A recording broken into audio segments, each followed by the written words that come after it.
Thank you very much, Duff, and good morning, and thank all of you for being here this morning. It has and is a difficult time in the Strait. Contractors and truckers face unpaid bills that threaten their future. Employees and former employees of the NewPage plant face unemployment and uncertainty around their pension plans. Families of 1,000 workers do not know what the future holds. Since August 22nd, the eyes of the people of the province have been on Port Hawkesbury. Through all of this uncertainty and unfairness, Nova Scotians have watched as you have maintained a focus and determination to ensure that this mill has a future. Immediately following NewPage's announcement, I came to Port Hawkesbury to make it clear to all the workers and their families that they had my commitment and the commitment of the province to work morning, noon, and night with a focus on the future. You know, I know, and the industry knows that this plant is one of the most modern and efficient in the world. The workforce, including the contractors, truckers, and others, is among the best. Because of this, there are a number of groups who are interested in buying this plant. The provincial team has already been talking to potential buyers. 2 weeks ago, I came here and I said that I would work with the staff to put together a plan that would keep the Woodlands operation, the vital supply chain to this plant, operating.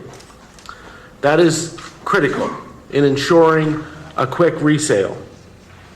By keeping the supply chain operating, we can say to interested buyers, here we have an efficient workforce, here we have one of the best mills in the world, and here in Port Hawkesbury, we have a mill in a hot idle with an intact supply chain. It's ready to go without needless delay.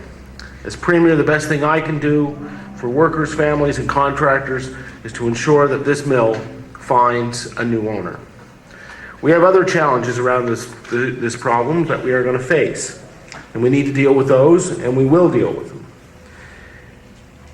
In the past 14 days, we prepared a plan to address the first problem, keeping the Woodland supply chain working to ensure the plant is resale ready. We must keep our skilled woods workers in operation. This plan includes 7 actions to help do that. Action 1, the province is expanding its silviculture program for 2011 and 2012. We will maintain the planned $2.5 million in silviculture programs for Crown land and private land. We will expand by an additional $500,000 on Crown land and an additional $1 million on silviculture on private lands. The maintenance and expansion of this program will provide work for the existing silviculture contractors and crews, approximately 300 people, as well as work for contractors and crew members who will transition to silviculture work. It is an investment in sustainable forest management and in your future wood supply. Action 2, the province will stockpile for future use in the Strait to keep harvesters and truckers working. Much of this work will involve creating a stockpile of fuel for the biomass cogen facility. That project requires a supply of dried fuel in order to proceed on schedule. We will keep harvesters and truckers working to build that supply. Government officials are negotiating with Nova Scotia Power for the exact wood storage requirements, and I might add, Nova Scotia Power has been fully engaged and working, I believe, in the best interests of this plan. The future success of the biomass facility will be important for any potential buyer looking to take over the mill. In order to keep this mill resale ready, it will also need a ready supply of pulpwood to ensure that it is more attractive to a potential customer, and the province will support the wood storage program, and we expect to be able to recoup wood storage costs when the product is sold. Action 3, the province will ensure that Crown forest roads are maintained in the new Port Hawkesbury harvest area. Normally, all Crown licensees such as NewPage are responsible to fund forest road construction and maintenance.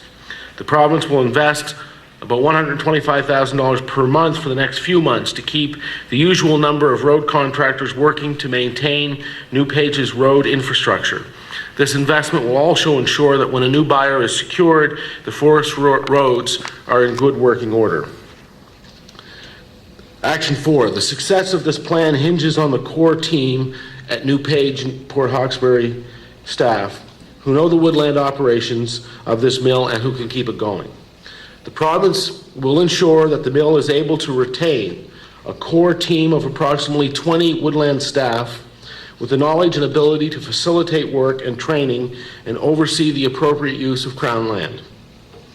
Action 5.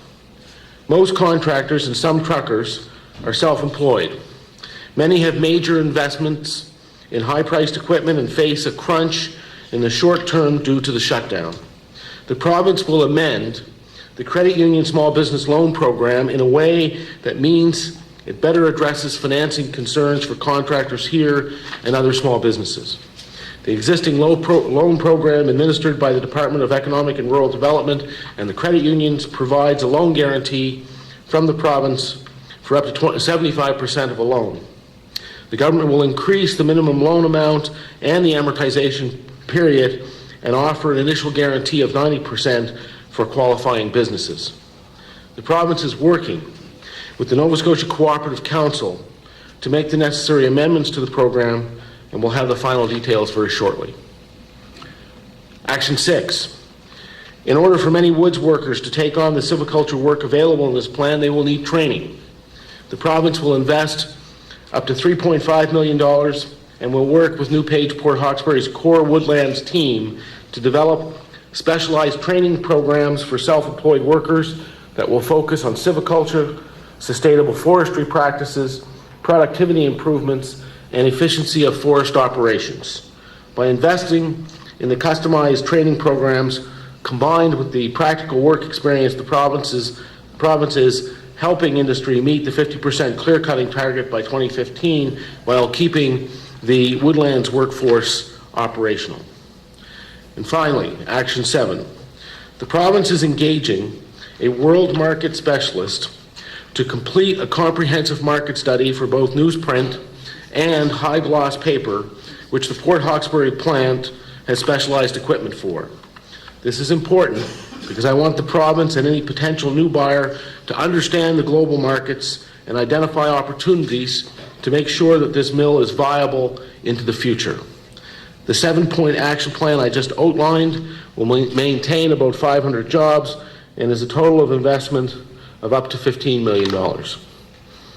It is designed to get us through the next 3 months as we prepare for the resale of this plant. You are determined to keep this mill ready for resale, and I am determined to keep this mill ready for resale, and that is just what we're going to do. I want to thank Duff Montgomery, his staff at DNR, all the deputy ministers and their staff who worked around the clock since August 24th to help develop this action plan. I know these are difficult days. I know there are difficult days ahead for the people of the Strait area. This plan addresses the most significant problem in front of us, keeping this mill ready for resale. But it does not address all of our challenges. As an important example, the province is urging NewPage, the monitor, and contractors to resolve the issues of monies outstanding. My staff and I will continue to work quickly to address other issues. While the next few weeks and months will not be easy for many families from this region, I want them to know that the province has their best interests at heart in every decision made regarding the future of this mill. Over the past few days, I've been asked many questions about whether or not a buyer would simply come to Port Hawkesbury and buy the assets in the mill and ship them elsewhere in the world. What I said at that time, and what I will say again here today, is that the province is determined, we are as determined as the people of the Strait area to ensure our potential buyers keep this mill open right here in Port Hawkesbury. I want to thank you all for being here today, for the support the province has received from our municipal and federal colleagues, from the union leadership, from the members of the Strait Area Chamber of Commerce, and from the people of the Strait region. I want to say to the people of the Strait area that your province is behind you, and I am very optimistic about the future of the mill in Port Hawkesbury. I look forward to updating you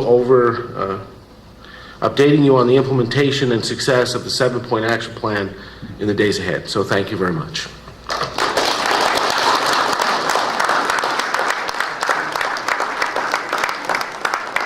Thank you, Premier, and if I can just